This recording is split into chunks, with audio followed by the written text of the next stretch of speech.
Dakumuda là, na Dakumuda Newman, différence des années. Différence des années. Dakumuda, c'est lui qui a été pour la gloire du monde. Vous voyez, qui a été pour la gloire du monde. C'était la Mokili, pendant comme ça, Mokili, na Yemuta Mokili. Mais là, donc, la grâce. Vous voyez, là, la grâce, parce que Nzambe, à Salenga, grâce, il y en a qui n'a pas fait l'eau. Tu vois, il y en a qui n'a pas fait l'eau déjà, Nzambe, c'est une grâce pour l'ongolanga. Pour belem sur la coupe car na kati ya makambo na mabe nzamba salinga grâce pour longolanga na Nzembo Linda dans son bina kasi tu le lot et beta maka et mais selon bas témoignage na yo Linda daki sirène et tout ça c'est ça non? Ouais, bien sûr, Boizaki c'est un esprit, tu vois, dans la musique il y a des choses hein. Il y a la partie thème de la chanson et à la partie pouvoir, soubassement de la chanson. La chanson peut être, peut avoir plutôt un thème, il y a bien Nzambe, mais ne vous fiez pas dans Malobawana. Et là, le plus important, c'est pouvoir, esprit aux autres Tamoussa Nzemboana. Parce que sans esprit, je te dis, et ça succède. Il faut Nzembo et accompagner dans le pouvoir. Parce que le pouvoir, on va les pouvoir Nzambe, tout ça pouvoir satanique. Car le principe de l'avoir n'a que deux sources, on gagne soit avec Dieu, soit avec Satan. Mais cette musique-là, c'était une musique, les paroles étaient vraiment belles. Mais malheureusement, l'esprit Zaki Nani Ozaki, c'est l'esprit des eaux, l'esprit de la sirène, l'esprit de la basse de la maille.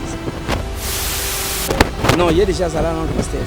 Moi, je comprends. Depuis que je suis Nzambe, moi je parle avec Dieu. Je peux que Nzambe soit facile, il n'y a pas de compliqué. Et tant que je suis Nzambe, je suis Nzambe. Mais quand tu as dit que tu as Nzambe, Azam Moussa Nzambe était même pas 1%. Azaka mwana na lekela mu Nzambe. Azekela mu Nzambe maza musali Nzambe te. Prophète de la nation mais quand la EP koloba na yo que non Dakumuda sera tiki musique on est parce que on est sentir que on a déjà né ko simba te ça là que on deni kolanda musala Nzambe lokola yo ndenge mo mitenga. Non benga la mona eka Philistin. Na mona eka Philistin. Ya monga na mo benga Philistin. Donc comment on a ko benga eza Philistin. Mais je pense que Mutuloko la Denis Lessi ko sala na mboka oyo Azo mérité sanction. Alors des gens comme eux là, Denis Lessi, il doit se repentir déjà premièrement. Il doit se repentir. Denis Lessi devra se repentir. À se repentir. Et puis, avant Nanaban, tu vois, avant Nanaban, allons on a cher, avant Nanaban, à démissionner. À démissionner. Ayo ka sonité. Et ça vient ya bomone. Pour moi Nzambe azo kokangote, Dieu l'a mis à découvert. Est-ce que vous comprenez? Dieu l'a mis à découvert. Azo comme dans l'aventure scène comme ça Nzambe comme natamo Nzambe mettre à découvert. A comme le voilà comédien moboyé, on liboma, ça n'importe quoi. Mais Dieu l'a mis à découvert. Bon mon aïe boy ba yaza nani. C'est ce que Dieu a fait. N'hésitez pas à liker la vidéo si elle vous plaît et si vous êtes nouveau sur la chaîne, n'oubliez pas de vous abonner et d'activer la notification pour ne rater aucune de nos prochaines vidéos. On commence.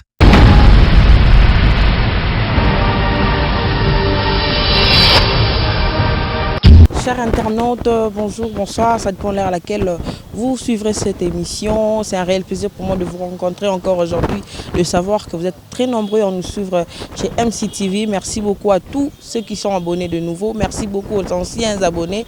Merci à la grande équipe technique qui a MCTV, Gloire Luleko, ensemble, on a Messi Bokang, on a bien coordonné vraiment MCTV. En tout cas, l'idéologie toujours continuer. Il y a comme une information, Lelo, Nakoso, la bongo, Mwana Mboka, pasteur, il fut musicien, on va essayer de décortiquer avec lui qu'est-ce qu'il est devenu.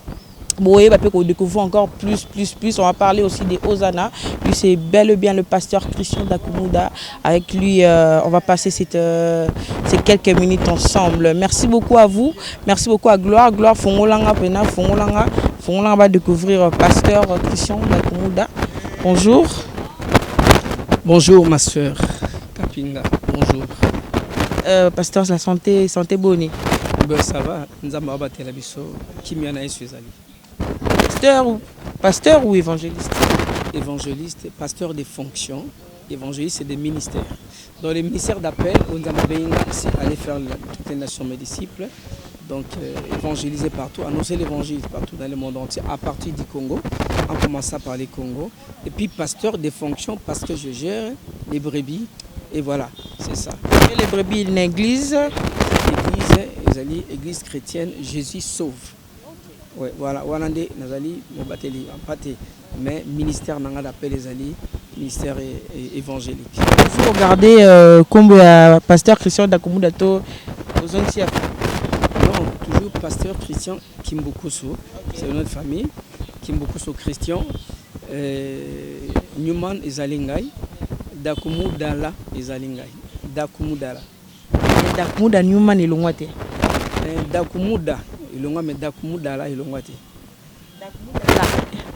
Il y a une différence entre les deux? Oui, il y a Abraham et Abraham. Il y a Abraham et Abraham. Dakoumuda là, Dakoumuda Newman, différence c'est ça? Oui, différence c'est ça. Dakoumuda, c'est celui qui a été pour la gloire du monde. Vous voyez? Qui a été pour la gloire du monde. Il était dans Mokili, pendant comme ça, Mokili, na Yemuta Mokili. Mais là, donc, à grâce. Vous voyez? Là, à grâce, parce que Nzambe, à Salenga, grâce, il y en a qui n'ont pas fait l'eau. Tu vois? Il y en a qui n'ont pas fait l'eau déjà, mais Nzambe, à Salenga, grâce, pour l'ongolanga. Pour Belém, si vous avez fait Peka, on a 4 Yamakambouana Yamabe. Nzambe, à Salenga, grâce, pour l'ongolanga, on a fait l'eau. Donc là, on les a posé sa grâce. Parce que Dakoumuda, en fait, ils ont signifié un guerrier, un victorieux, un vainqueur, un leader, donc tout ça. Il y a un Dakoumuda Azali. Mais ce que là, Azali Oyo, aïe, nous avons Sali Ngolo. Vous voyez, nous avons Sali Ngolo. Maintenant, il vient pour la gloire de Jésus-Christ. Donc la même personne qui a été pour la gloire du monde aujourd'hui, il est pour la gloire de Jésus. Dakoumuda là. Nous avons quand même Talangai, Kakandengo Talanga, Talanga Makansa Mabete. Bon, mon engagement dans Nazali, pourquoi il y a ça? Pourquoi le président Ozana? Pourquoi le Bazaki Nanyo? Pourquoi le non? Le Tikaka grâce à Nzambe Konanga, yo Talanga Kandengwana, Wanzana Gimbala. Ok, pasteur Dakoumuda Newman, tu regardes Nepsoka Kombona alors? Oui, c'est moi. Ok. Ah, d'accord. Mais na Kalapé, il y a même le même nom. C'était déjà, c'est peu prophétique, hein? Déjà, mais on comprend on a s'accroché quand on a kala. Mais Nzambe ça comme ça, on a sika, on a Newman et comme même Nicolo et Dakoumuda. Parce qu'on a plus c'est Newman que Dakoumuda. On comprend après que c'était prophétique. De musiciens profanes de Babengara, musiciens mondains à pasteur ou évangéliste, c'est qui facile à quoi adhérer paiement dans. Bon, non, ils ont le monde on a toloté non mais facile. C'est facile mais c'est vrai que on ne devient pas pasteur dans la routine. Pasteur, pasteur. Depuis l'éternité, Dieu nous avait déjà choisi. Dieu nous a déjà choisi, a choisi ça déjà à Moussalinaï. C'est depuis l'éternité. Mais dans le parcours, la déviation est comme Mokilebe comme Tungisao. Mokilebe ndio gauche droite et bendio droite. Alors ceux qui tempent ne coquine Zambabi il faut y a parce que dans la mission monayo ne c'est le roi Zamba la mission nanga il y a aussi abi faut oya ndi abendinga. Donc na makasi nanga nanga ko kakati. Eza ngoya muri mo santo nde ya muri na koki. So nanga mo nanga na kokati. Donc Molimo Santo Ndeye, au Bible, que c'est le Saint-Esprit qui convainc le monde en ce qui concerne le mal. Donc tu vois, donc ma béwana pour mon était ma bé. Il fallait que Molimo Santo Azala Nangai. C'est facile mais Nangolo Nzambe nde na koki na longi yango quoi na koki yango. Motivation na yo daki nini pour otika na musique parce que daki pose aussi mbali susute pour succès zate to daki par conviction na yo mo. Non ben moi j'ai reçu un appel. J'ai reçu un appel de Dieu, c'était vraiment un appel authentique. Donc, nga musique na silaki ngate, preuve année que jusqu'à ces jours nazaka ndé nazaki na baby nanga pété donc na koma tapé podium na changer pe tenue o ba ko lando ba la takawana la pe sur fashion ndé na la pe na mati podium pe ba mo on te star mati na podium mais na ko kimbela ya nzambe non non non non na liloba na ye ekomela ki ngai l'évangile ekomaki pa na l'évangile va poser la question où passeras-tu ton éternité? Où passeras-tu ton éternité? Il y a un mot éternité, donc éternel. Donc, soit c'est dans la souffrance éternelle, en enfer, ou encore c'est au paradis, dans la joie éternelle, au paradis. Alors il faut faire les choix. On regarde la parole et comprendre que non, la finalité, la nature ne vous enseigne-t-elle pas? Nathalie Namoni, oui, effectivement, Michael Jackson Bakoufi, Mobutu Papa Mobutu Bakoufi, namon François Mitterrand Bakoufi, namon millionnaire, milliardaire Bakoufi. Donc, namon papa nanga Koufi, namon maman nanga Koufi, amenga na mukili akoufi, makena kundi, amenga pe na kufa. Mais pour quelle destination? Na comprendre que mon bazol beza solo. Beza solo alors et sengeli tengape na milenga pona après cette vie il y a une vie éternelle, mais soit au paradis ou encore en enfer, mais éternellement vivant. Pour pas te belle pas quand ça la vie éternelle, les agas na paradis. Non, il y a une vie éternelle en enfer. Donc vous vivez éternellement, mais dans la souffrance. Alors moi, je me tiens la place dans la vie. Non. C'est une solution si tu viens en Jésus. Tu te répands, tu arrêtes avec les mains, tu te détournes de ces chemins pour suivre Jésus-Christ et marcher en conformité avec la parole. Tu iras dans la joie éternelle. Voilà pourquoi moi j'ai fait les choix. Je fais les choix parce que attends, ça succès est grave. Un jour va arriver dans Koufa. Bakolo na biso bakuto balakisa biso la musique ango on azalaka modèle langa papa Wemba akufa. Vous voyez, akufa ça soit en vite paix à son âme. Ils ont mené wana paix à leur âme bakufa. Mais donc ngapé na okufa. Mais ce qu'on a Nathalie vina pour quelle destination? Il na habité ndenge vie netamboli mais yanga na biki na tambolo nango zo pesa nzambe lokumute. Mais je dois arrêter. Il faut que j'arrête. Et voilà pourquoi j'ai arrêté. Sur le plan comportemental, est-ce que changement a affecté au pays na comportement peut-être par rapport au comportement d'avant avant et na dakou dans nous manière. Oui, ebele. Neti Bassi. Mobula Bassi. Donc, dans le moment, pour Marabassi, le sexe, c'était vraiment une vie. Hein. Tout le monde avait une bonne vie. Hein. Donc, l'impudicité, c'était vraiment une bonne vie. Aux Equadoriens, même. Tu vois? Donc, être dans cette vie, au Langwe, au Meli, aux Anabassi, dans la chambre moko. Tu vois un peu ça, hein? Aux fantasmes, à Blomo, au moins, que ça vie. On est le tilelo. Et qu'on est en d'autres. Et qu'on passe à en d'autres. Donc, si on a d'autres qui passent, de l'accès à Bomotoko, et qu'on y a. Mais je suis en train de Nzambe. Vous comprenez? Parce que tu as toloté, tu as tolo per Nzambe dans la katinanga. Yenda ku épargner ngana makamona. Mulimo santo ndia ku épargner ngana makamona. Tant que na tamboli na kubanga ye na otosai. Vous voyez? Comportement on a déjà. Comportement monsieur Zaki ya. Otosai moi attention militaire. Parce que Nzambe musu ba ozarando bana bango. Ngape na kwa musa Nzambe na ko tutuka na après. Lokuta. Tu vois? Un mensonge moko to benga on a lingala to benga baskit. Yo mona olukana beti mo skit mo boka pona na boma moto ka pona sole no et comme isko vie les mo skit mo boka po o boma moto lem so mo lokuta mo po o gérer ka makambo les bien au mona normal ozo mo sala on te po sala moto mabe mais après nous se rendre compte oh mais j'ai encore quelque chose du diable avec moi nasa sonne lo mo ya satan na kati na ngai et ça les mensonges mais ça c'est l'arme du diable.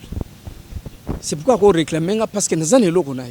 Ah maintenant on a eu décision. Je m'en sers dans la Bruxelles à Bengaïna Sœur Dorine qui est beaucoup à Bengaïna. Il fallait que je sois avec lunettes mon ya miso parce que na pour miso on tanga. Na ke kuna ONG moko boye. Na kenaki na ba ka ba futa mbongo. Na ko mwana babino au futa 10 000 francs et puis ba salio tout ça, ba paye sur les lunettes.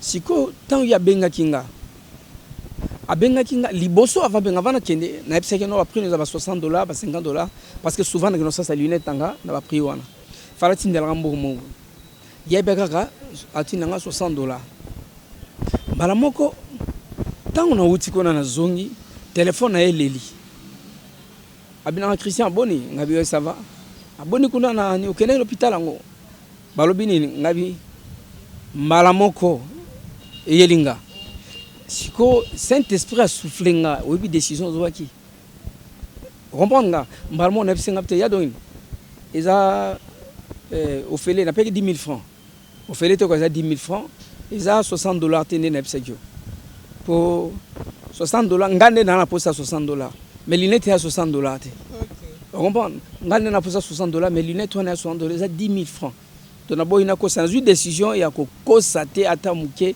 au moins normal te na ko sa sert nanga po tindela mbongo na sala bo pas frère nanga na sala bo tu vois ça au moins na blo normal or eza normal te na c'était nga wana na biso eza 10 000 francs so tindela mbongo nde utindenga mo azwa tindinga $100 et c'est peli ce qui makasi parce qu'il y a pas mon Christ abandi ko sambela liboso nanga abandi ko bondela pona biso to koma basali nzambe et salaki esengo makasi malobaki nanga na moment te mamkomso ya ko yebisa ngabe obelo ko salaki wana esalanga esengo makasi et na bondela pona continuer ndenge tu vois na pesque exemple moko et alors sur le plan comportemental je suis celui que Dieu a appelé dans le ministère il y a amour du prochain.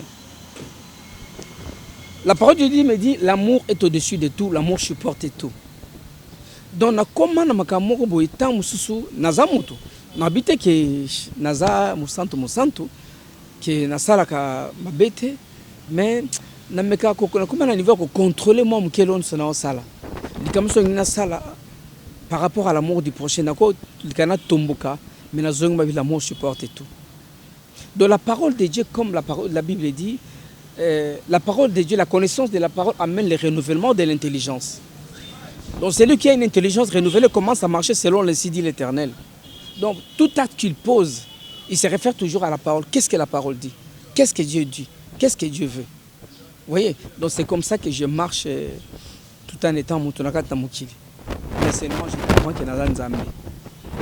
Parce que Nazali Nzambe parce que Nazali non seulement moi Nzambe parce que Nzambe a Kelinga il dit faisons l'homme, créons l'homme à notre image selon notre ressemblance. Mais c'est à nous d'y accéder. Dieu nous a créés selon notre ressemblance et à notre image. De soit une ressemblance na yo de l'exina o yo zaleli. Na nyonso yo zaleli. Soza kitoko ngapela za kitoko. Soza li fort na za la force, za puissance za puissant. Soza riche na za la riche. Soza na pouvoir na za pe na pouvoir wana. Ya onde nzamba keli la biso. Mais kasi lisumo ya kawana Adam na Eva isala ke epesa biso musika na Nzambe. Mais Yesu ya kufi pona biso. Voilà pourquoi la parole de Dieu dit car Dieu a tant aimé le monde afin que quiconque croit en lui il a donné son fils afin que quiconque croit en lui ne périsse point mais qu'il ait la vie éternelle. Donc nous ne devons qu'accéder à ça par Jésus-Christ. Vous comprenez? Et tu vis éternellement parce que nous sommes éternellement vivants. Donc, tu peux être éternellement vivant parce que seulement tu as crié en Jésus-Christ. Et maintenant, c'est Christ qui vit dans toi. Tu vois? Donc, c'est un peu ça. Donc, nous devons comprendre que Bonzambe, Mizakatinanga, Penazan Zambe. Yamoni, Nakoma, Nachokomoranga, la Baksa, El Christian. Et El Christian. Pasteur El Christian Dakumudala. Kimbukusu Dakumudala. Pasteur Christian, tous on a au moins Sima, d'abord sérieux aki musicien, sérieux aki manda Kumuda Newman, mais inspiration banze muna banda uta. Beno banze munga bana ko ngamoko yelinga, ba musicien nanga, et puis ba parolier, puis ba parolier, kwa yelinga nze moso na moneza bien na ziango. Mais mususu ngamoko. Et surtout, esprit à binisa, wananga. Wanzanga donc na s'inspirer à makasi comment na beta poba babina. Et là on son il faut na beta rythme ni cadence il faut na beta poba babina. au révaté aux sa musique, mais musique chrétienne, non, je suis déjà dans ça, j'ai fait ça. Musique chrétienne, musique d'adoration, voilà, dans la katinango. Non, les albums on a prêté maintenant la publicité. Le Seigneur n'a pas permis na bimisa on non. Nangana méga relançant mais na mon cas parce que mon il y a un domaine très compliqué, un ministère fort où les messages précèdent même les messagers. Le message comme en France et bon au lycée bateau, mais il y a un comité. Moni, il y a plus que même pasteur na tel, bon pas plus que. Donc il y a fort qu'on organise pasteur à tel la chaire en église na ma tété. Na muto a Salinzembo et comme la France, comme les États-Unis, comme et bon au lycée bateau, un million de personnes. Alors un ministère très combattu par des diables. Il faut ça bien préparer au salon. Il y a un moment mingi ba ndeko mingi ba sala musique, ils sont mis dans la dépravation de mœurs, bazan la kati mama ya bunga, ils sont mis dans la kati ba impudicité, ils sont parce que ba meme la banque quoi, ba meme lio bien bon nani sponsor. Au moins sponsor moi bimelio maman mo boyaye ayena nyoso ser mo ayena nyoso ache nyoso après abungisio facilement tam plus ou moins moi si frère moraye manager sponsor nzamba chelio yeso nini lobby beaucoup moi c'est na mobali lobby échanger o nyoso zaki na ngoya bonzambe eza souté donc message ne comme normal et comme le roi musique ba kumuda et na mukili donc eza sous musique ya nzambe te eko bongoli sabatu eko biki sabata zo bela muta bela ki musique parce qu'il y a un enseignement où David a bêti guitare et pendant ça les mauvais esprits aux zaki na 4 9 soil sanini ils ont kima kaka pona guitare donc c'est vraiment un enseignement pour comprendre que c'est pas n'importe quoi ministère wana linda na n'importe quoi te alors tant on a pouvoir on a nguya na son go beta na kaka muta go bika quand on se met qui cassette na disque non abiki tu vois mais lelo ya on a pas dit nzamba il faut na préparer malembe avant parce que bakoya mais lelo ça va déjà Nzembo Linda dans ce bina kasi ti lelo et beta maka et mais selon ba témoignage na yo Linda daki sirène et tout ça c'est ça non? Oui, bien sûr, c'est un esprit. Tu vois, dans la musique, il y a des choses. Hein. Il y a la partie thème de la chanson et il y a la partie pouvoir, soubassement de la chanson. La chanson peut avoir plutôt thème, il y a bien Bonzambé, mais ne vous fiez pas à Malobawana. Et là, il y a plus important, c'est pouvoir, esprit, aux autres Tamboussa, Nzemboana. Parce que son esprit,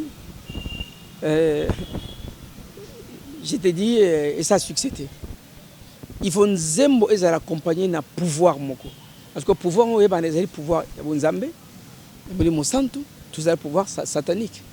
Car le principe de l'avoir n'a que deux sources, on gagne soit avec Dieu, soit avec Satan. Mais cette musique-là, c'était une musique, les paroles étaient vraiment belles, mais malheureusement, esprit Zaginani, esprit des eaux, esprit à sirène, esprit à Bassiamaï,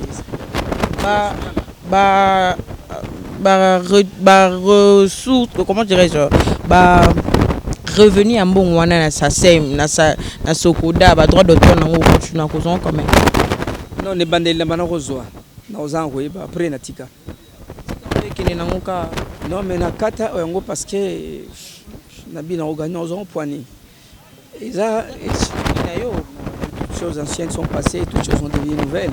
C'est ce que la parole me dit. Deux ans revenus dans la menace qui on a ndegani na sala ko na ndegani na sa on ndenga malamuté na sa on ndenga mabe tika na mbongo ya musique ya mikolo ya umela ya album masika wana ko umela vous comprenez donc on est ba revenir ma bloc akala ya mabe donc faut jamais ko continuer ko on est bandé aux hommes mais jour moko na ke ozongo boye na zuango na émission na connecter qui complication moko impossible. Je te dis na connecter ba complication moko impossible t'as pas dit. Et même de comme sous na pesa que mon a connecter ba complication obi azum mon mais perdre que le mon boy na boy ko yebsai. Mais ngana comprendre ba ti abun si ta téléphone na ya cher wana ba que nous mbon wana tindila ki. Tu vois? Moi me belé quoi donc voilà ya ngona pe kufa nango. mais vous faisiez au Koufakala parce que ils esprit. Incarnation ni mezanga. Donc, au sarangote, sanga et simbate.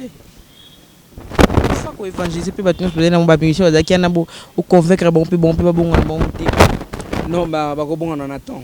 Baza ba binzambe. Parce que il y a un moni de bandel baba na ko ndimate ke nga na simara pe bakisi. Pourquoi parce que na bano l'accès bango nzambe. Or bango ba ko tana mais o suka ba ko tana période oyo na comme ko tika ba makambwana na moke na bonzambe ba kutika na période na bonzambe déjà baptisé du Saint-Esprit bien qu'il était encore sur le podium. Tu vois un peu, ça c'est la souveraineté de Dieu. Alors, on a comme la bonzambe, alors, on a signalé qu'il y a même que tu comme une éloque à souka.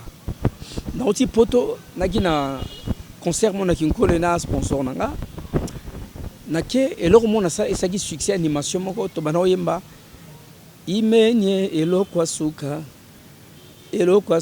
batwazo yamba batwabina Sorodiongo moi. Vous comprenez? Na ba Sorodio ba comprendre message te. Imenye eloko asuka Sorodiongo moi. Donc la mana yo Sorodio no oyo eza asuka polanga. Donc kokangaite esili ozana. Cameraman naza kuna ocha mudansi ayebi kazalaki. Na banza zo na azalaki na concert wana. Et ça la succès grave. Namaka imenye eloko asuka Sorodiongo moi. Pena bail na moki. Bail. Sorodiongo. Donc on a senti non, je suis parti. Bazo yemba ban bail mais ba comprendre bana to beta pena eloko asuka. La conscience na yo moko déjà na yo moebe ke no eloko asuka spirituellement zaki menacé. Mais spirituellement parlant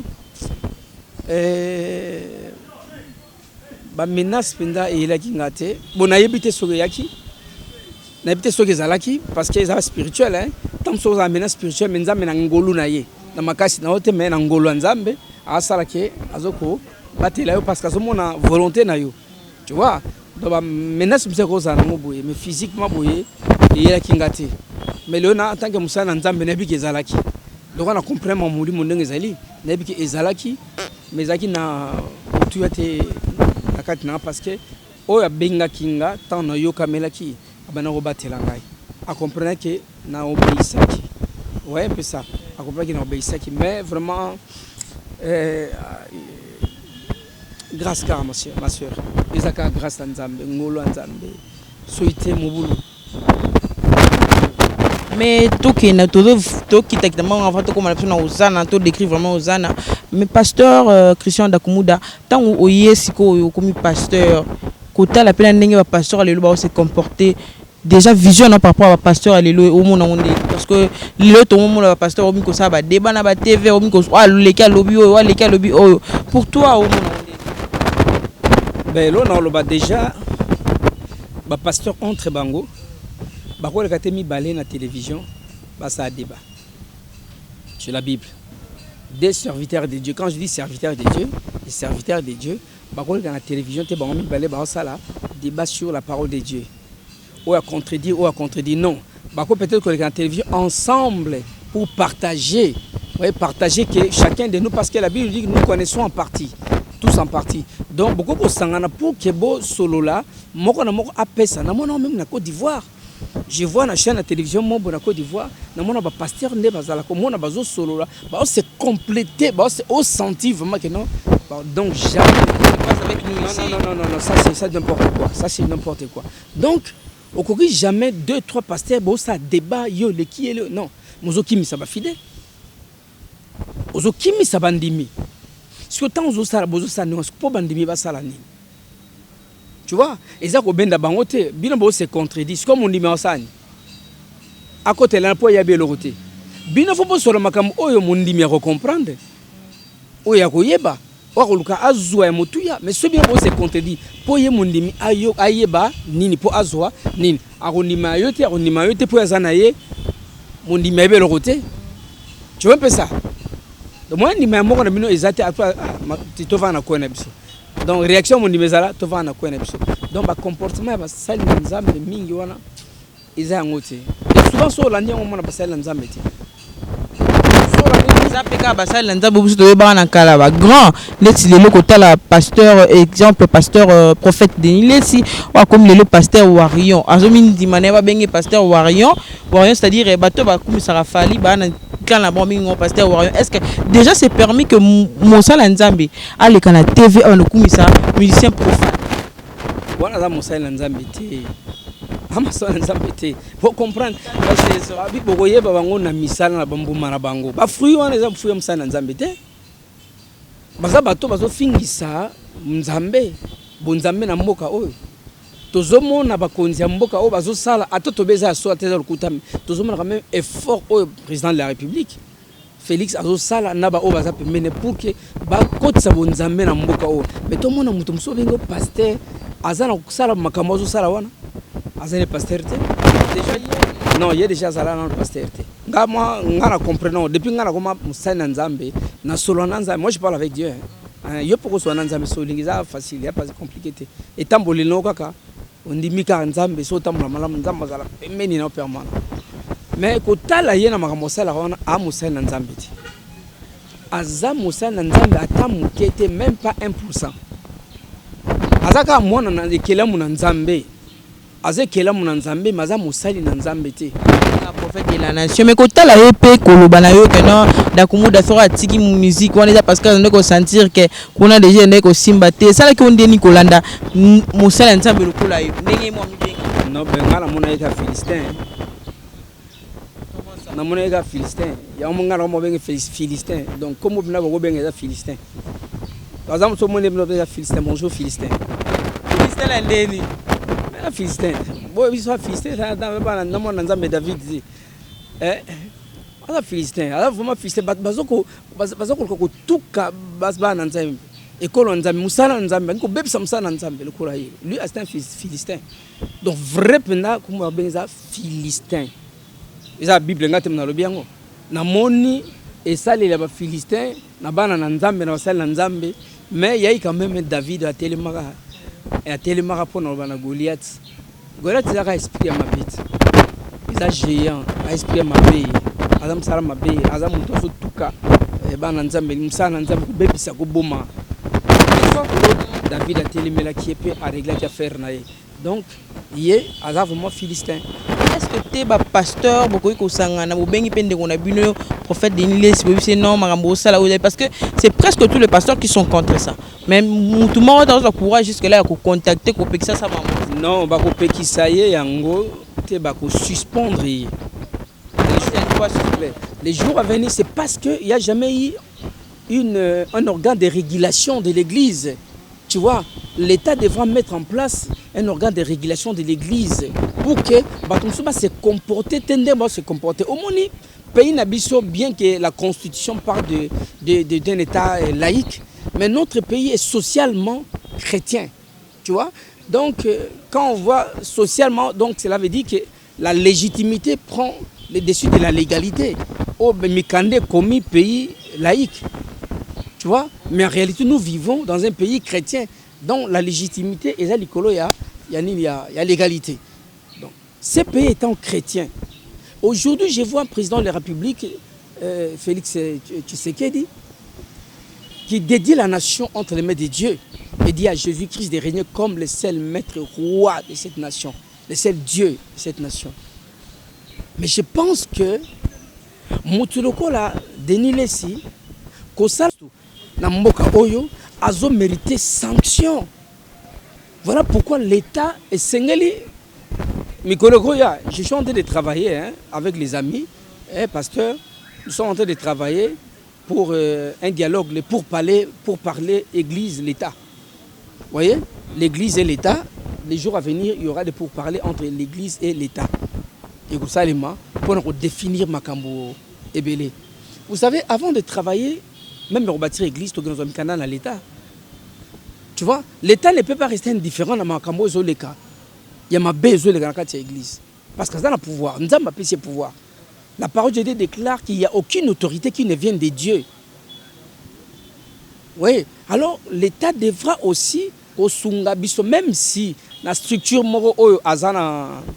comment on dit, voie délibérative, mais du moins azala na voix moko soit consultative, tu vois, consultative na kati ya nini wana ya structure wana, mais du moins l'issue à l'état et zala parce que oza ba dérapage, oza comme ma bande na nzambe liboto na nzambe na déviation, voyez, ils ont mis liboto na nzambe na déviation, ils ont comme liboto na nzambe na perdition, ils ont comme masusu bo satan na kati na Congo oyo.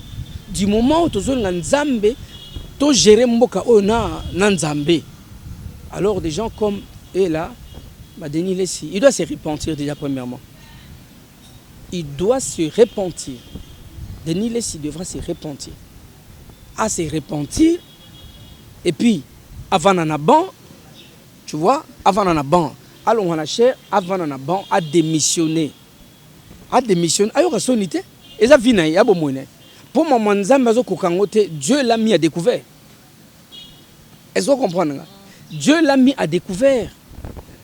Azo comme dans l'aventure à scène comme nzambe comme natamo nzamba mettre à découvert a comme le voilà comédien moboyé comme taliboma comme ça n'importe quoi, mais Dieu l'a mis à découvert. Bon mon aïe boy ba yaza nani, c'est ce que Dieu a fait.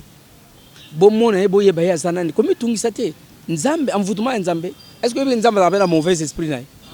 Oh, taba les mauvais esprits de Dieu quand il na kati na Saoul. Nzambe s'appelle oui que monani ange de la mort pas à la. Donc Nzambe a quoi exposé à mettre à découvert à comme que ça la makambo il est déjà dans ce qu'on appelle l'égarement. Il est dans l'égarement parce que makambo ba comportement na yewana asali misala mabe na kati mingi misala na satana na kati ya musala Nzambe jusqu'à memi à sakane ba famille belé à bebsi ba famille belé. Tu vois un peu ça. Alors moi je pense que Dieu l'a mis à découvert. De beau comprendre et beau talaye. Donc les gens n'habitent na on match les maboko. Nga toyo, je sais pas. Ce qu'on dit maya chelo maboko, je ne sais pas. Je ne pense pas. C'est quand même pas tout sur le droit contre qui est là. Frère Nanga Jano Kimbukusu Azan en France. Jano Kimbukusu Azan muto abane ko soutenir ye mingi. Mais tant qu'on landi misala nae akon tout nanga vie est-ce que mutona penza aza pasteur? Mais je dis vrai, pas plus tard qu'aujourd'hui le matin tout soleil ne sous tout nanga est-ce que mutona aza penza pasteur? Pour makambo ngana ko momo naona iza ngote abio yaza soki pasteur ni wario ngaku na ibina ngote obi comme obi sanga wario so la tini mto non wario da ba fana fali. OK voilà. Obi pourquoi na ibia ngote? C'est parce que normalement vivre dans le monde mobouillé, hein, oyo ça qui n'a pas tenté à Kolanda, bloc wana. Son ayo qui en gloire à Dieu. On comprend en passant son ayo qui en tourne dans la télévision, gloire à Dieu. Mais n'a pas tenté, n'a qu'à moi qui paye les bandeli, ba pasteur musubano yebangati. Dakumu dakawa zana mboko omoni succès na ginango, mais ba pasteur wana yebnengati. Abi ayanga na kombo mamuna ngana mte. C'est parce que azaka ni na tante ponanga pona makamunga na manako sala si on appelle on comprend que nazoka tant kututé soki na kutani nango na monia maintenant lukango na yokango pona comprendre pesa nini je ne suis pas dans ces choses. Donc voilà pourquoi il est encore dans le monde et c'est vraiment sa place azo l'accepte une place yazali bien sûr bomi tunza no poani alobi azali sur pasteur wario so wario aza pasteur wario siko bino bomi tunza poani alaxibi no place na ye yangwana azawana.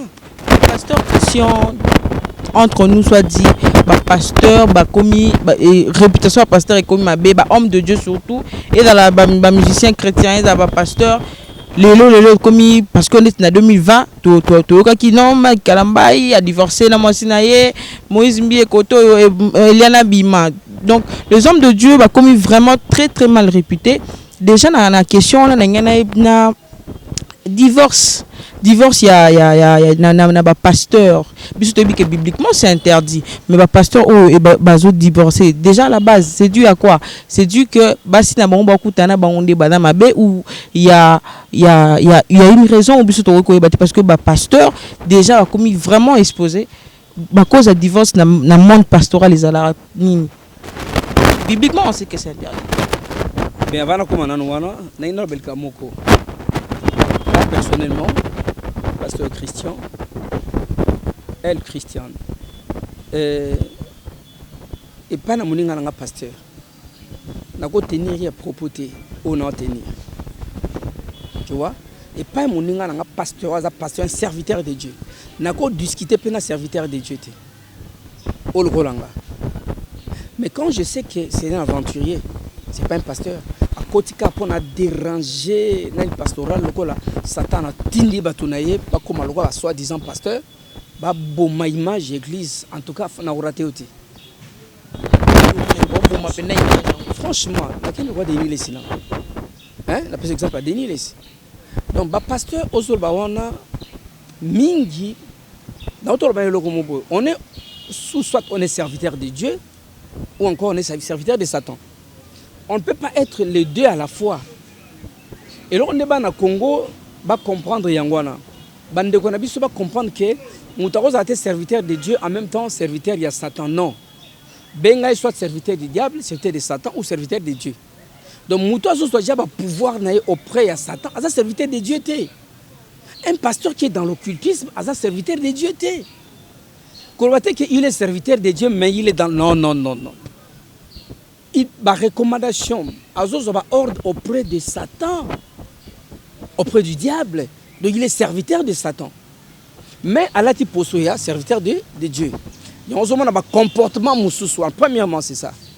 Le comportement moussous, on a mis ça dans la bango. On a fouillé dans la bango. Tant on a fouillé comprendre que non, ça ce ne sont pas les fruits du Saint-Esprit. Parce que quand le Saint-Esprit s'amène dans la vie de l'homme, il s'amène avec tous les 9 dons et avec les fruits de l'Esprit, du Saint-Esprit. Ben, fruits aux hommes, on a fruits à Saint-Esprit. Donc, on comprend. Parce que on a un ticket et l'issou, ma belle, ça la libakou. Vous comprenez? Ma belle, ça la libakou, a bêti le bakou, a télémi, a occupé passi. Mais, il y a la vie na été. Ce moment où tu as vie naïe. Ce moment où tu as vie naïe, comprendre que Azali Moussaïl Nanzambete, Azali Moussaïl na Satana.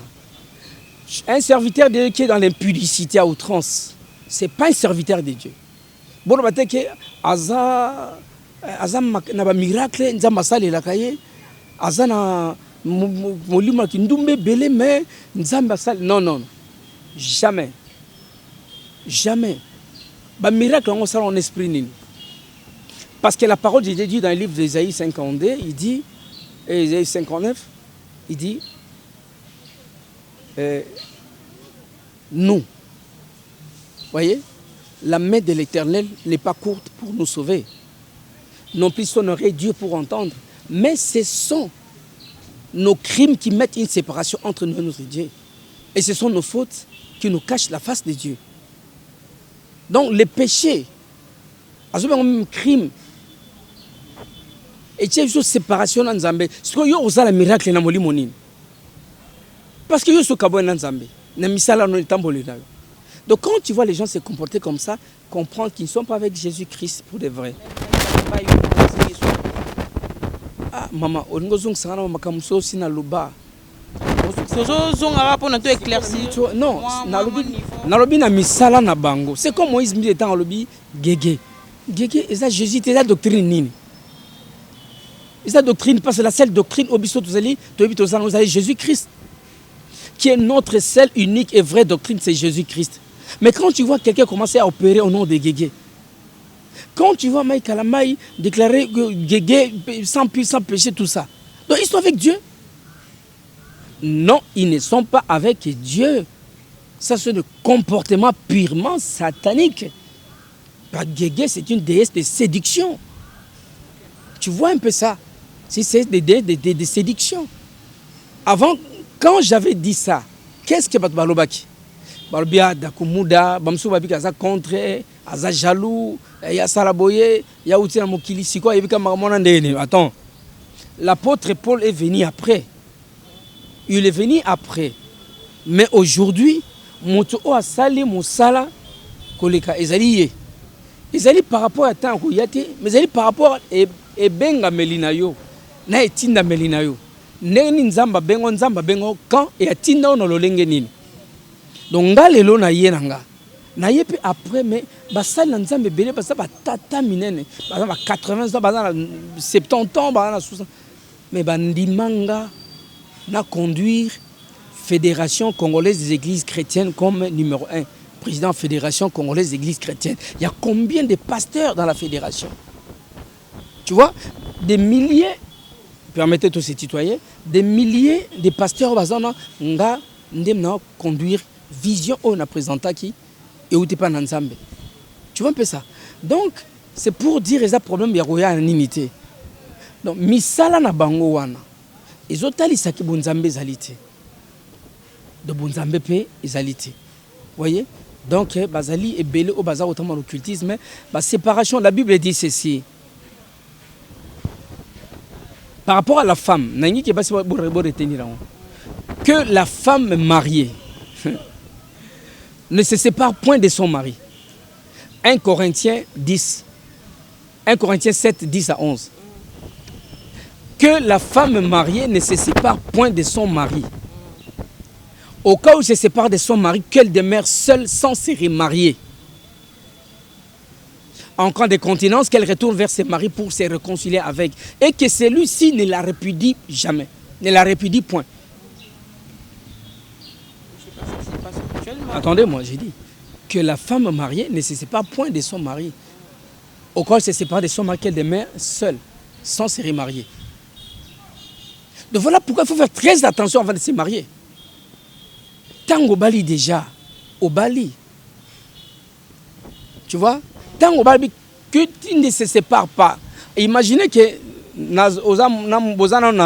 comment dire, 27 ans, 30 ans, 40 ans, et que vie n'a 80 ans. Donc, ce que tu as mobali, au coquille kobala moi si mobali mususu te, il faut tika la seule sans te remarier. Ce que bali mobali oza impudique, plutôt oza adultère, yope oza adultère, et puis au kokufa adultère, au kotali felo. Donc on va divorcer, belo bamsou barima batirima. Satan a côté, surtout na poto tani na poto, phrase moi à côté qui français moi à côté qui je vais refaire ma vie.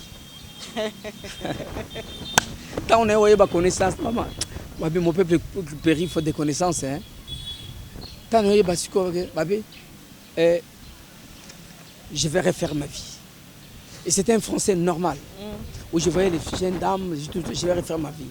Facilement, il veut refaire sa vie. Hein. Tu ne peux pas comprendre qu'elle veut refaire sa vie. Tu peux comprendre parce que ça va passer. Et sous canon après cette vie, où passera-t-il ton éternité? Mais je vais refaire ma vie comme mon enfer, dans la souffrance éternelle. Refaire ma vie, voilà. Et tu ne peux pas refaire ta vie. Une femme est mariée. Il n'y a pas à refaire ta vie parce que la parole de Dieu qui dit que tu ne peux pas épouser un autre. Et encore, la parole de Dieu dit la femme est liée à son mari aussi longtemps que son mari est vivant. Et elle ne peut devenir la femme d'une autre personne qu'à la mort de son mari. À la mort de son mari, elle peut devenir la femme d'une autre personne. Yango monaka so moi si akufeli mobile akufi baye ba bondeli passer à bondeli abisiko ko barata siko comme ça rezoy. Comprendre? Et ça le moyen Rolanda oteniniti. Donc il lié babite que à la mort de son mari. Babite que so va séparer à Robala non. À la mort de son mari, elle devient la femme d'une autre personne. Babi pas au divorce avec son mari ou à la séparation avec son mari. Non. Au Kotali Felo. Je te dis, non, c'est que mais ça passe. Au Kotali Felo. C'est ainsi dit l'Éternel. Et il dit, ce n'est pas moi, c'est un ordre du Seigneur. Il y a un de moi sur l'ananga. Nazola de Kubasi, aux Olananga. Na moment où. Au moins, attends, Moussous, au moins, aux Anakataliba, la Moboué. Mais spirituellement parlant, aux Awanati. Parce que, lien. Et kokufa kaka soki moka akufi. Et okatanaka so mbala kufi. Boyo siko oko bonde la po mbala kufa mbango. Ba mbalo pe mso aza 100 ans. Yo suka. Alors, de l'autre côté pour l'homme, la parole de Dieu déclare l'homme qui répudie sa femme et en épouse une autre, sauf pour cause d'infidélité, est adultère. Matthieu 19, 9. l'homme qui répudie sa femme et on épouse une autre, sauf pour cause d'infidélité est adultère. Yo mobile, moi je suis dans un poli. Y'a un boyaki, mon frère. Au côté d'Alifel. Au téna boye posa mamalam te sa maman au côté d'Alifel. Non, adultère te. Ce que moi je suis dans un salon copain qui a vendu na mi vendre na ye. A fani ne a kozone mobilité. Yo pe zaka ndengwa, o zaka ndengwa. Oza condamné oza ndengwa so moi je suis dans une mobile msusute. Yo zaka ndengwa. Oza pasteur ozu mwasi obengani yeba ke yo soki mwasi anzu une mbalité yo pe zalaka ndengwana soki ozu mwasi mususu okomettre adultère. Donc comment vivre pasteur adultère? Déjà na yo mo po vivant déjà. Ouais, na vivant déjà, j'ai déjà vécu ça mais j'en parle pas par respect. Oui, j'en parle pas par respect yanga par respect ya.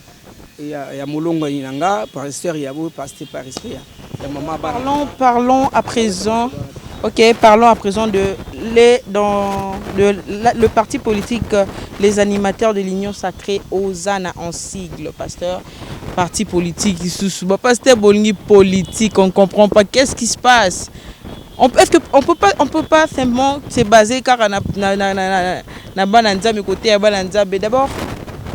Je ne veux pas que tu côté parce que tu as déjà ma minute belé, mais parle-nous un peu, je sais pas, on peut se tutoyer. Parle-nous un peu des animateurs de l'Union Sacrée de la Nation. Enfin, les animateurs de l'Union Sacrée de la Nation, c'est une vision, hein, une vision. Nous, on est poussés par l'Esprit de Dieu, toujours, parce que quand Dieu me dit que quand le juste règne, le peuple est dans la joie, et quand les méchants dominent, les peuples gémis.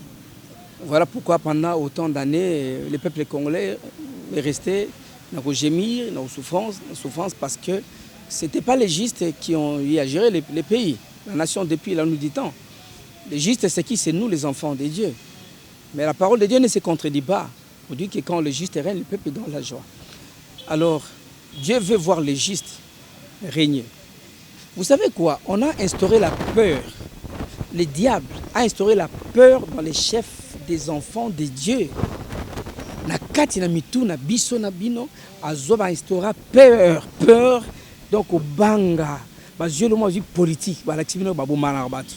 Ba sala rabui, ba sabo entre-temps na l'église ba bomana, entre-temps ba pasteur ba bomana poison, entre-temps na ba joueur football ba bazo lexa ba bomana, entre na ba domaine union ba bazo bomana. Mais bazo ka o ya politique comme ils ont géré mbongo, ils ont géré nkita, ils ont géré nini, ba l'activité que no bino kunate. Bino kunate kuneza ba binote. Donc le diable a instauré la peur juste pour que ba nanzambi bazala musika et bango bazwa contrôle ya nyonso et beaucoup comme ce que kosenga bango.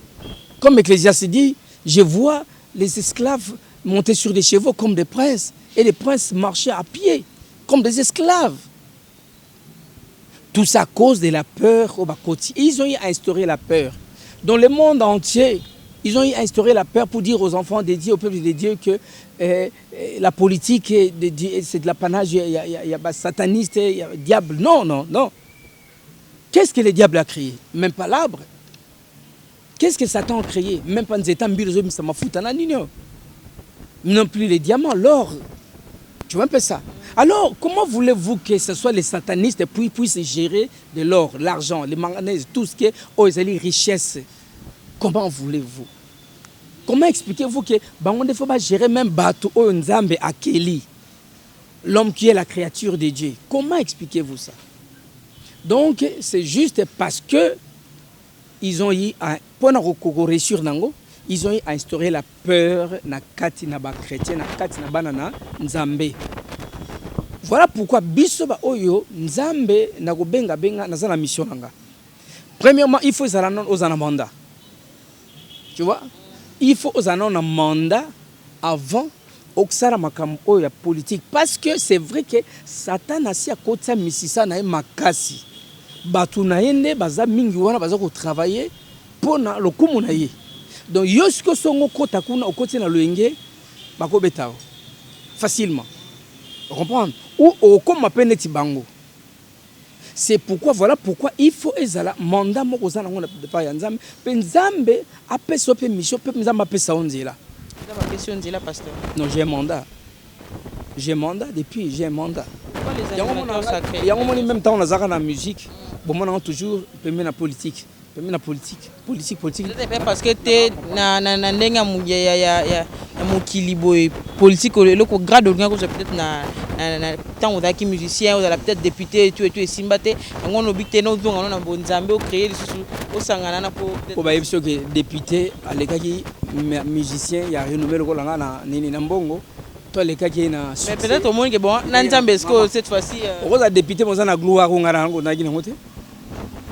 gloire ni ça. Parce que nous avons un gloire. Donc, est-ce que gloire pour un député? Non. De Zaka et Zaki et l'autre Zaki Katina, parce que si j'avais un mandat, c'est une mission que Dieu m'a donnée. Mais nous sommes de l'école d'Abraham Lincoln. Les premiers présidents des États-Unis, plutôt les présidents des États-Unis, les premiers présidents évangélistes plutôt des États-Unis d'Amérique. Il fut évangéliste. Donc, on a échelon Nyon sur Aïchouaka, banana chef du quartier, chef bourgmestre, député provincial national, Sénat Aïchouaka. Mais là, ce qu'il a échoué à Kena Olikolo, Aïchoué à Kena opposé à Olikolo, Aïchoué Tissoukanango, comme président de la République. Donc, on est qui c'est qu'ils allaient naninaye. Alors maintenant, Hosanna ici, c'est les animateurs de l'Union sacrée de la nation. Est-ce que tu peux t'imaginer, à peine qu'on a parlé de lui, on a lancé cette vision, où le chef de l'État a lancé cette vision, il y a animateur, plutôt il y a Union sacrée. Mais aujourd'hui, nous avons un parti politique avec une existence légale. Déjà. Vous imaginez? Donc c'est comme ça qu'on comprend que ça m'a vitesse. Parce que nous avons compris qu'il y a une vision où il y a la fédération. L'unité. Nous, on prenait sur l'unité de l'Église. Or, l'unité de l'Église, c'est l'unité du peuple et de Dieu. Mais si aujourd'hui, il faut qu'on gère dans l'unité pour le bien-être de ce peuple et la gloire de Dieu, nous sommes dit, ok, ouf, ça y est. On parle de l'union sacrée. Autrefois, les gens n'ont pas fait attention à l'union sacrée. Vous savez, l'union sacrée, il y a beaucoup d'union sacrée. Mais ici, on parle de l'union sacrée de la nation. Alors nous disons l'union sacrée de la nation, l'unité là c'est Dieu. Oui, un peu ça. On parle de sacré. Je ne sais pas si les gens comprennent qu'on parle de l'union sacrée. Quand on dit sacré, alors il ne faut pas désacraliser.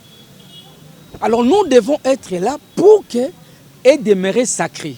Donc tout ce qui voudra désacraliser l'union sacrée, à mon avis, sont en face. Est-ce que vous comprenez? Donc vous lancez l'union sacrée. Tout celui qui voudra désacraliser cette union, nous verra en face de lui, nous les animateurs. Deuxièmement, nous sommes dit, mais c'est une bonne vision, l'union sacrée. Mais qui seront les animateurs? Parce que la problématique de ces pays, c'est l'homme congolais. C'est l'homme politique congolais. Et maintenant, avec l'union sacrée, qui seront les animateurs? Dans les problèmes, les animateurs de l'union sacrée. Voilà, nous sommes dit que non, nous sommes les animateurs de l'union sacrée. Nous allons encadrer les animateurs de l'union sacrée. Nous allons veiller sur les animateurs de l'union sacrée. Nous allons promouvoir les bons animateurs de l'union sacrée. Nous allons former les bons animateurs de l'union sacrée. Donc, les gens qui seront vraiment utiles à la société. Et nous allons aussi, comment dirais-je, conscientiser, voyez, les animateurs de l'union sacrée. Et pourquoi pas sensibiliser les animateurs de l'union sacrée, parce que c'est l'affaire de tout le monde. L'union sacrée, c'est l'affaire de tout le monde à tous les niveaux. Et maintenant qu'il y a union sacrée, je pense que même ceux qui sont du camp de tel, du camp de tel, du camp de tel, je pense que tout le monde, nous devons nous mettre ensemble. C'est ça l'union sacrée. Ce qui moutou avant l'union sacrée, à l'objet déjà que Azate na union sacrée, ah non, yom to mabe. Est-ce qu'on comprend la logique? Yo lobby que moi je ne suis pas dans l'union sacrée parce que l'union sacrée c'est si avant l'union sacrée. Non, il ne faut pas mettre la charrue avant le bœuf. Comment yo okogi déjà cause la présomption sur l'union sacrée du moment où il a monté. Et l'union sacrée a fait appel à tout le monde. On a fait appel à tout le monde. Déjà, biso to telemi non. Ce parti a été créé par les serviteurs de Dieu que nous sommes. Parce que nous sommes les serviteurs de Dieu. Est-ce que nous avons été à l'école et nos enfants ont été à l'école pour ne rien faire un jour? Pour que bazar condité, pour que bazar aller devant la société? Non, la parole de Dieu déclare, je répète encore, quand les justes règnent, le peuple est dans la joie, quand les méchants dominent, le peuple gémit. Donc voilà pourquoi nous avons créé l'union sacrée, plutôt les animateurs de l'union sacrée. Alors tout enfant de Dieu, vision la biso liboso ezalini nezake, nous voulons à ce que tous les enfants de Dieu, voyez, tout gérer bango, puis tout encadrer bango, tout encourager bango nzambe nyonso, que nous puissions encourager tous les enfants de Dieu à participer dans la gestion de la chose publique, parce qu'ils sont absents. Maman, ils sont absents.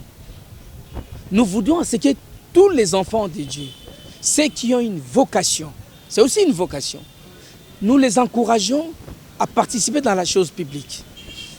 Et tous les enfants de Dieu sont d'office les membres de l'union des animateurs de l'union sacrée Hosanna. Objectif les amis. Objectif Labisso d'abord. Faire de l'amour du prochain la culture de gestion des institutions de la République. Faire de l'amour du prochain la culture de gestion des institutions de la République. Pourquoi? Parce que nous sommes les serviteurs de Dieu. Hosanna est basé sur l'amour. L'amour, c'est le socle d'Hosanna. Matthieu 19, 19. Vous allez voir dans les dépliants, c'est écrit Matthieu 19, 19.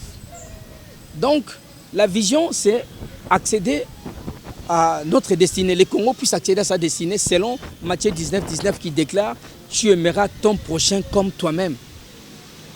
C'est ça le problème de ces pays, ma soeur. Tu aimeras ton prochain comme toi-même. Aujourd'hui, s'il y a des viols, s'il y a des tueries, s'il y a des injustices, c'est l'absence de l'amour du prochain. Car la parole dit, tu aimeras ton prochain comme toi-même. Donc quand je t'aime, toi, comme moi-même, donc ma belle, vous allez, ma soeur. Donc ma belle, vous allez cicater. Donc c'est ça la magie. Les mots comme. Donc on a la Serge Ndekolanga comme Ngaï, qui beaucoup comme moi-même. Nazomona Maître Lola na Bruxelles comme moi-même. Nazomona Serge Nangaï comme moi-même. Tu vois un peu ça? Donc automatiquement la commission la commission ma beko zarawapi. Donc l'amour éradique même les antivaleurs. L'amour éradique la mauvaise gouvernance. L'amour du prochain ramène même l'amour de la patrie. L'amour ramène même la bonne gouvernance parce que je sais que je vais gérer pour mon peuple. J'aime mon peuple, je gère pour mon peuple. Donc quand je vais au travail, je vais travailler pour mon peuple. Donc je voudrais que nous puissions faire de l'amour du prochain la culture de gestion des institutions de ces pays. Au moins, on va poison à la sous-souté. Je parle des institutions. Toutes les institutions. Dans tous les secteurs possibles. Poison à la sous-souté. On va se soutenir mutuellement, s'entraider mutuellement pour le bien-être de cette nation, le seul pays que Dieu nous a donné. Donc voilà pourquoi Hosanna est arrivé pour encourager les enfants de Dieu qui me suivent en ce moment, les peuples de Dieu qui ont été à l'école primaire, à l'école secondaire et à l'université pour obtenir ces diplômes-là. Ce n'est pas pour rester à la maison ou pour aller prêcher l'évangile. Non, l'évangile, Dieu nous appelle tous à être des gagneurs d'âme. Moussala Oesengeli, le travail. Les social de ces pays ne passera que par le travail. Ces Congo, l'église déjà du Congo détient au moins, recouvre au moins 85% de cette population à la base. Vous imaginez? Or, l'acteur principal du développement, c'est l'homme. L'homme en question se trouve où maintenant? Il se trouve dans l'église.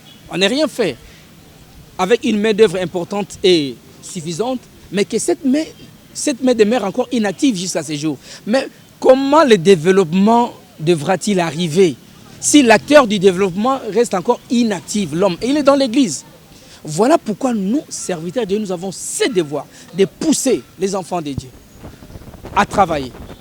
Nous devons travailler. La parole déclare, tu travailleras pendant 6 jours Et le 7e jour, tu vas te reposer les jours du repos, les jours de l'Éternel.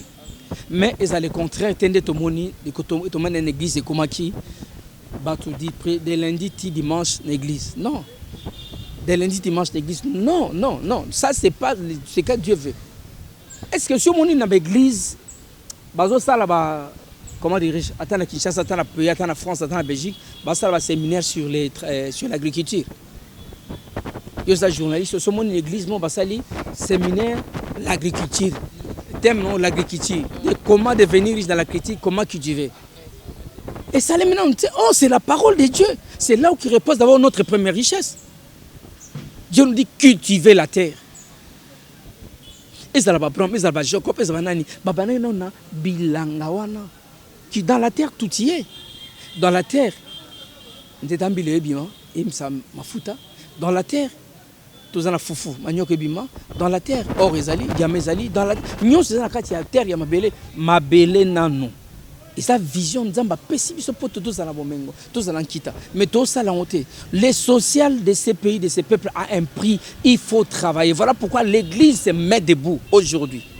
Par ces serviteurs que nous sommes, parce que nous ne sommes pas une association. Nous ne voulons pas demeurer seulement une association. Non, nous voulons participer avec une voix délibérative. Vous voyez, comme parti politique. En principe, c'est un ministère. Mais comme vous faites un parti politique, comme on a provient de parti politique, mais en principe c'est un ministère donc il y a une mission. Voilà notre mission aujourd'hui à ce jour, c'est l'éveil. L'éveil de ces peuples. Nous ramenons l'éveil dans le réveil. L'éveil partout où il y a dans les yeux de Jésus-Christ. Aux à la comment dirais-je, catholique, aux à la protestant, aux à la n'habité dans l'église pentecôtiste. L'Église chrétienne aujourd'hui, nous devons comprendre que nous avons un grand travail à faire. Et que les pasteurs qui ne sont pas encore là, qui se mobilisent. Parce que nous devons obtenir ces dialogues, c'est pour parler phare à phare. Église, l'État. Vous voyez, tout qu'on va définir, c'est alors qu'on va dégager un cadre de collaboration entre l'Église et l'État. On ne peut pas avancer comme ça dans le mouvement. L'église n'a pas tourné en bango, l'État n'a pas. Or, l'État devrait être le premier partenaire de l'Église.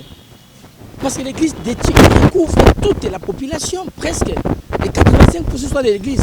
Les leçons de l'Église, c'est un message à Bitumba, Bitumba, Bitumba.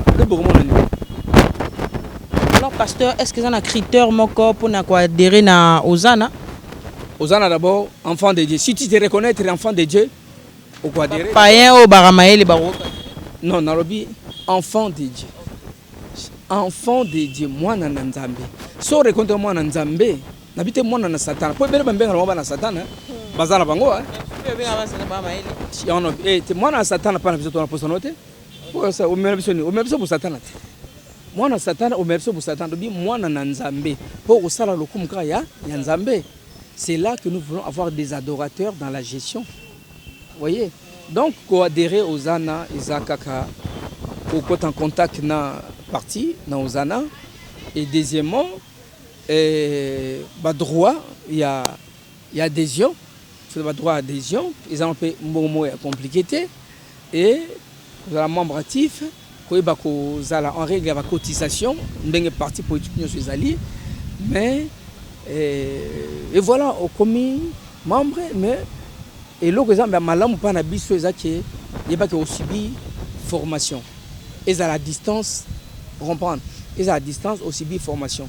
Ce que moni lelo bato bazwaka bombe balati bake panzala bakufi. C'est parce que ba forma bango ndenge wana. Ce que moni lelo pe bato bazo gérer kitoko. Comprendre. C'est que ba former bango pe ndenge wana. Donc c'est ça le rôle d'Ozana.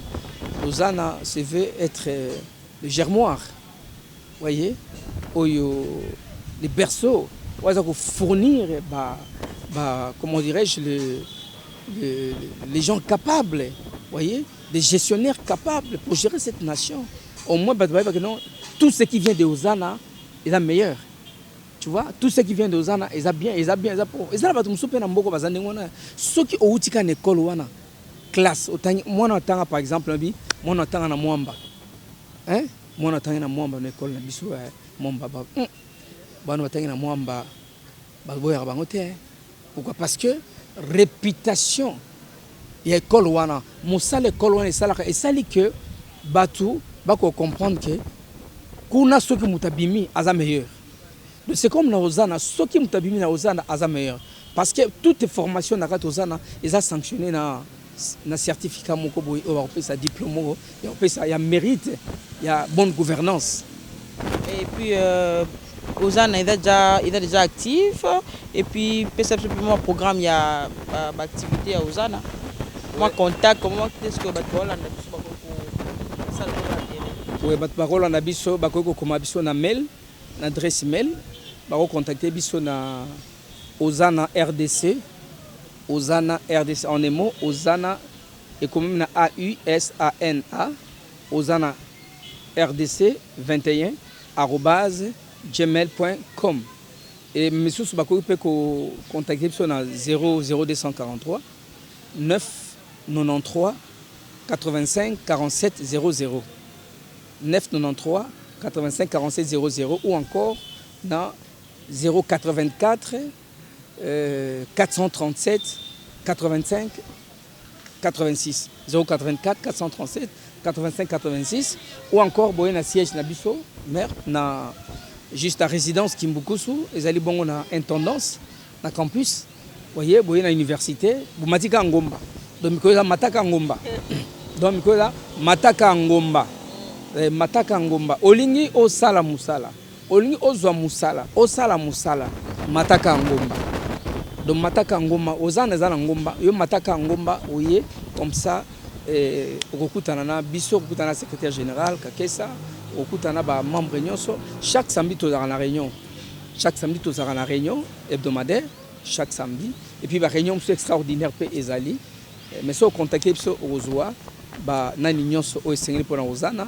Vraiment nous voulions demander à tout le monde, à tous les enfants de Dieu, déjà vous êtes étant donné que vous êtes déjà membre de Ozana, manifestez-vous parce qu'il ne faut pas attendre. Voyez, il ne faut pas attendre. Tango ekoki oyo, tolongwana buumbu, tolongwana buzoba, tolongwana bubola. Soki te lobi nzamba rotuna biso, na pesa kibino nyonso, bosala ki nango nini. Nzambe anga na te zangana yo nde photos za décision pour que tokota na destiné na biso, destiné ya mboka na biso. Voilà un peu. Tolongwana oyo peur oyo ba instaurer ko banga na kati na biso nzoka Bible nzamba zolba na livre Josué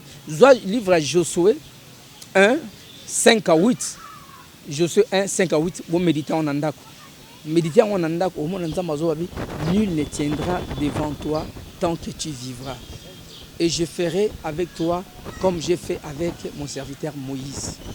Tu vois, ne crains rien, lève-toi, fortifie-toi, prends courage. C'est toi qui vas faire entrer ce peuple na katia terre oyo na pesa yango na batata na bango. Abi prends courage. Yango bina moko zawana. Ne crains rien, prends courage, lève-toi, fortifie-toi. Mboka oyo ezali ya biso. Satan n'a mis aucune richesse dans ces pays. C'est Dieu qui nous l'a donné. Satan a tini basali naye bakom basali na nzambe bakom ko bank sabino. Non, les chrétiens ne peuvent pas faire la politique. Les enfants de Dieu parce que la politique là-bas, on s'entretue, on s'entretue. Voilà, mais dans l'église on s'entretue, on s'empoisonne. Partout dans le domaine, le problème c'est que Dieu a besoin des adorateurs pour gérer les adorateurs. L'adoration c'est quoi? C'est poser toujours tous les jours de ta vie des actes auxquels Dieu se glorifie. Nous pouvons voir des pasteurs, évangélistes, prophètes, docteurs et que sais-je encore, qui ont l'onction, qui ont de l'onction avec eux, qui ont été appelés mais qui ne sont pas des adorateurs. Aux onctions, aux appelés mais aux adorateurs. Parce que l'adoration, c'est poser tous les jours de ta vie des actes. Donc, nous vivons dans moi, du matin au soir, du lundi au dimanche, dans ma voisin, dans ma famille, dans ma église, dans ma dîme. Comment tu vis avec les gens? Caractère ma bé. Aux adorateurs. Or, adorateurs, c'est un sur ça là. Nous avons une singulité à Zoa, à Zolokumu. Donc voilà pourquoi je vous appelle d'adhérer vraiment aux ANA. Aux ANA, c'est le premier parti politique de l'Union sacrée de la nation. Ok, pasteur, comme d'habitude, d'accord, tendre vers la fin. Merci Penabino Batbolanda Kibiso, merci Pena pasteur Christian, merci Nadine Poulumba, merci Nadiana Moine, l'élégance et l'intelligence. Merci beaucoup à Tatiana Kabea, merci à Oreb Kabea, merci à toute la famille Kabea, Gloire Louleko, merci Nayo, merci Pena. Pour ceux qui vraiment besoin attention, pour continuer à s'abonner massivement. Pasteur Christian, moi, dernier mot pour l'émission et puis moi, 2-3 donc, 2-3 derniers mots, moi je pense que je dirais seulement à tout le monde qui est en train de me suivre maintenant, de prier pour moi, de prier pour les pays. Que nous ne serons pas des chrétiens quand ça va bien, on est chrétien, ou quand ça va mal, on n'est plus chrétien. Nous devons vivre la parole de Dieu dans toute son entièreté. Donc, même politiquement parlant, Dieu nous demande de prier pour les autorités du pays. Il faut prier pour les autorités du pays. Il ne faut pas se dire que non, il ne faut pas que nous soyons toujours derrière division, moko, toi, on a besoin. Ce moment, ce n'est plus ce moment de division. Vous ne savez pas qui est à côté de vous. Que non, makamona boite. Alinka a poussé la division. Azanani, oyebite. L'homme blanc est en train même de travailler avec les Congolais. Vous voyez, à cause de l'argent, bazote kamboka na bango, bakoti désordre, bakoti ba problème. Yozo quand ça a raison, mais mieux Azan a raison. Non, il n'a pas raison. C'est tout simplement parce que Azan muto bazope c'est un bon na mindele. Pour ba ngimboka na chose na kimiate. Moi je pense qu'aujourd'hui, attendez, après l'union sacrée tout ça a souni. Ngana mona union sacrée lokwa carte suka na Nzambe. Donc union sacrée na bunzambe. Yango ozana memi bunzambe. Bunzambe na kati na politique. O ezala kité. Bazwa Nzambe balongole la politique babité, Nzamba ko na politique mais ça c'est n'importe quoi. C'est une aberration. Nzambe azan Nzambe nyonso ya makamu nyonso.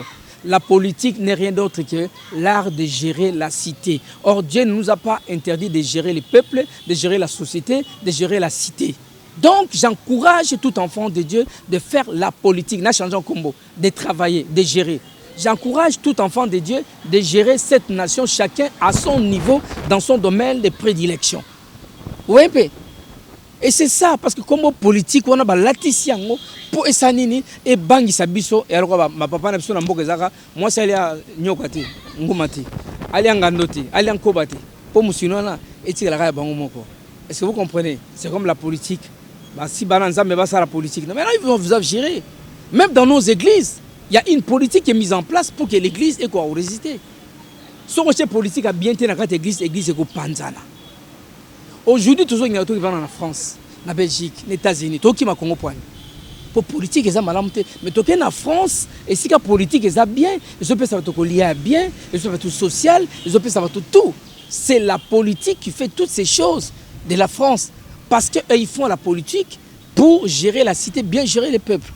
Mais biso politique, la biso awa, mondele à côté na sima ya bande ko ba congolais, ya ba africain nyoso na koloba. Pour nous relakis na basal na nzambe ya lukuta pour nous roloba non politique eza place base ya satan basala mama ko boma bato non ko boma bato eza partout ezaka ka moto ne tambolin devant nzambe esika bo nzambe zalité yango biso yango zo bato zo bomana mais biso to me bo nzambe mokolo or mokolo diamant mokolo cobalt mokolo zinc mokolo manganèse mokolo yonanga to memie siko na gestion ya mboka oyo pour te yende azala bongo socle mo beaucoup. Vous comprenez? Il y a tant de mboka oyo. Kolanate mutazo memo toujours le makambo ya ote non. Pour l'instant, on dit l'union sacrée. Donc c'est tout le monde azale sika moko pour nous gérer. Donc yo so comme milongo là déjà. Tu comprends yo? Est-ce que ça t'es comme milongo? Non.